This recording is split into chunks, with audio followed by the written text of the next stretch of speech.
Diane is really nice. She helps out with the glaziers, organises the Christmas party, that sort of thing. They have 2 kids, really sweet kids.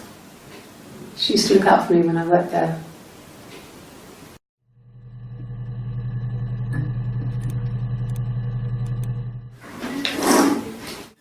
Yeah, that's Simon's watch. It was a gift from Eric. He got it this year. It was a wedding anniversary gift. Steel. It would have been Diane who chose it. She has really nice taste. That time, it must eliminate me. I was in Glasgow then.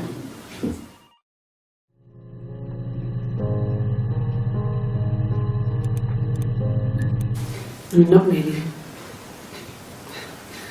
He would go to the pub. He had his drinking buddies there, but no one ever really came back to the house. Sometimes Eric, his boss, and his wife would come over for dinner. That would be us returning the favour. Diane is a really good cook, into her trendy ingredients. And the last time Simon cooked something off MasterChef, he got the recipe off Seedfax, and I did my Lloyd Grossman bit, commenting from the sidelines. I had to find fennel from the supermarket. Have you ever eaten fennel?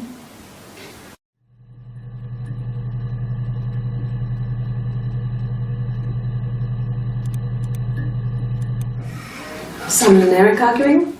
No, I can't imagine they'd be arguing. And they get on so well. Unless it was something to do with work.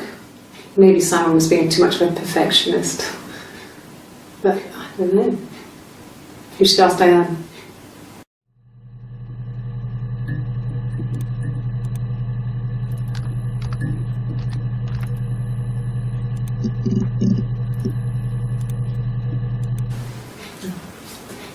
It's Rapunzel.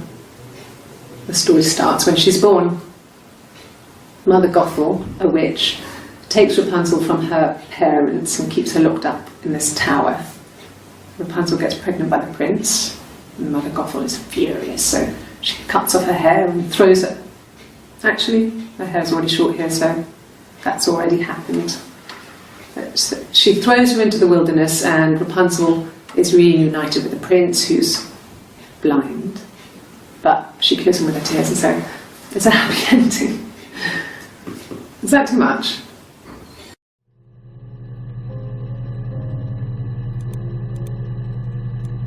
Yes, like a story. A beginning, a middle, and an end.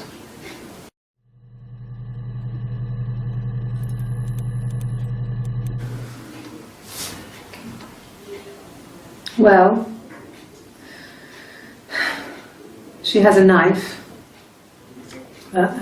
She's been cooking, I guess. She's been cooking him his favourite meal. She's his wife. And he's asleep and she doesn't want to wake him because he's ill. That's why she's sad. Because he's ill and he might die. It's kind of a sad story, so I'm not sure it ends.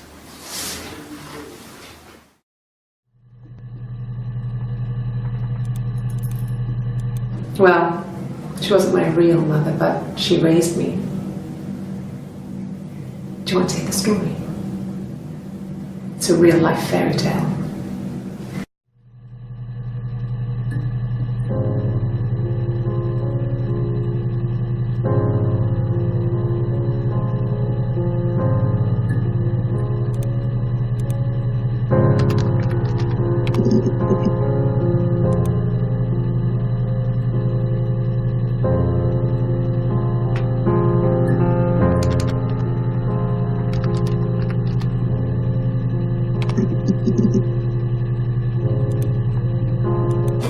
Well, I don't know. I probably had to pop out and get something, that's why I was speeding. And that wouldn't have been noted on my timesheet. but I really can't remember back to February.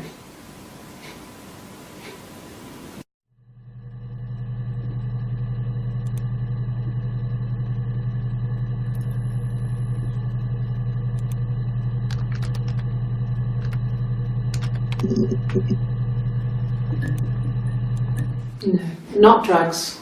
I mean, he drinks, but never very much. He goes to the pub and has one or two. Sometimes we go together. He drinks wine with food, but no, he doesn't have any kind of drinking problem.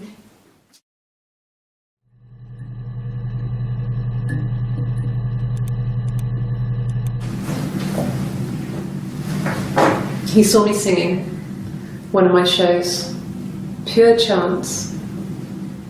Not sure I remember what he was even doing there. Afterwards, I had a drink at the bar and he came over and we got talking. I knew who he was. Obviously I knew who he was, but he didn't know who I was. He was fascinated by the likeness. He guessed my name from letter 2. Told me it was a palindrome, like that would impress me. I enjoyed talking to him. It was amazing to be able to sit and interact and talk to him after all this time. He didn't tell me he was married. I'm not sure what he was thinking.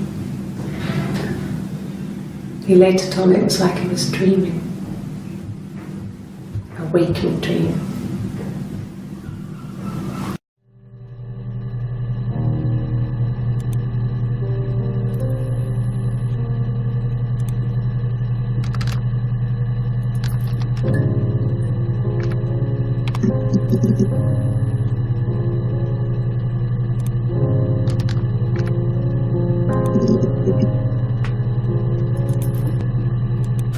A wig?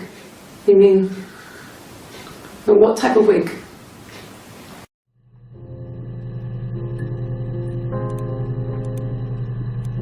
No, I've never worn a wig. What kind of wig?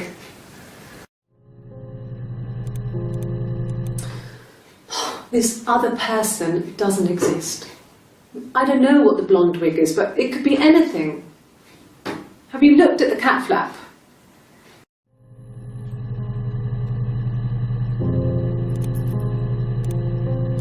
No. The parents decided there would be a wedding. And after the wedding, Hannah moved in with his parents. There was no way I could follow. So we were separated again. I stayed in the attic. It was hard. It was like I suddenly didn't exist. I would sneak out, but in case anyone recognized me, I started wearing a wig. Hannah and I would meet up in the park. I was trying to get pregnant.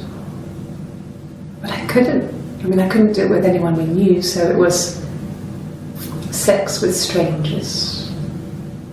Drunk guys I'd met in clubs, in parks and alleyways. I was 17. It felt like I was being punished. But it was Hannah who had betrayed us. I had to stop when one of the guys gave me an STD.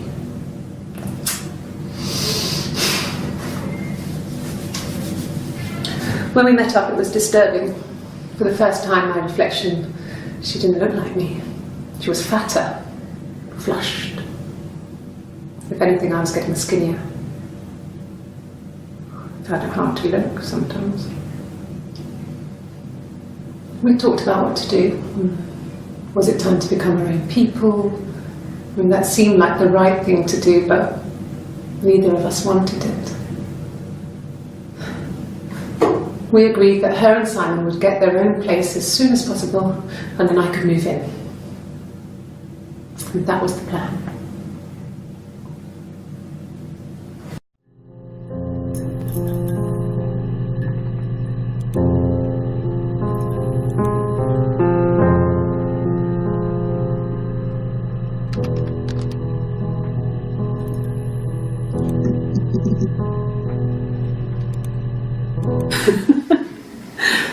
Was he my first?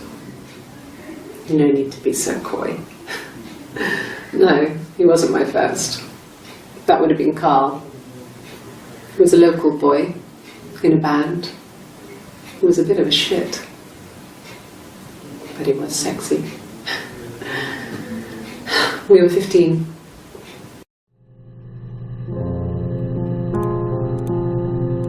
No, I was 15. Carl was older, 17, I think. I was really into him, regardless of how he actually behaved. Lots of drunken teenage sex. We did it in a church once. Stupid. So he got tired of us and we split up after about 6 months. It was sad, but those early experiences, they help you realise who's really important to you, you know? Family.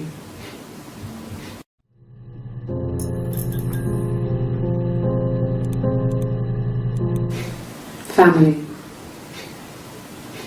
So, Carl fucked off, and then there were other boys here and there, and then Simon.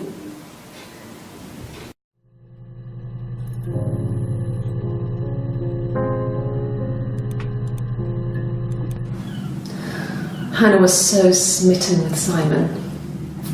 She started getting jealous, didn't want to share. Even the first date, we went to see Tom Cruise at the Old Odeon. We both went, kept changing places in the toilet. We only had the one best dress, so we had to keep swapping clothes. Must have thought we had terrible bladder problems. The next date, it was my turn. At the end, I let him kiss me, but that was it. We didn't want another Carl on our hands, and the Ouija board had said to hold back. After that, it was Hannah's turn, and she slept with him. Broke the rules. Deliberately broke the rules. She wanted to be the first to sleep with him. I mean, that's when she got pregnant. From that one time.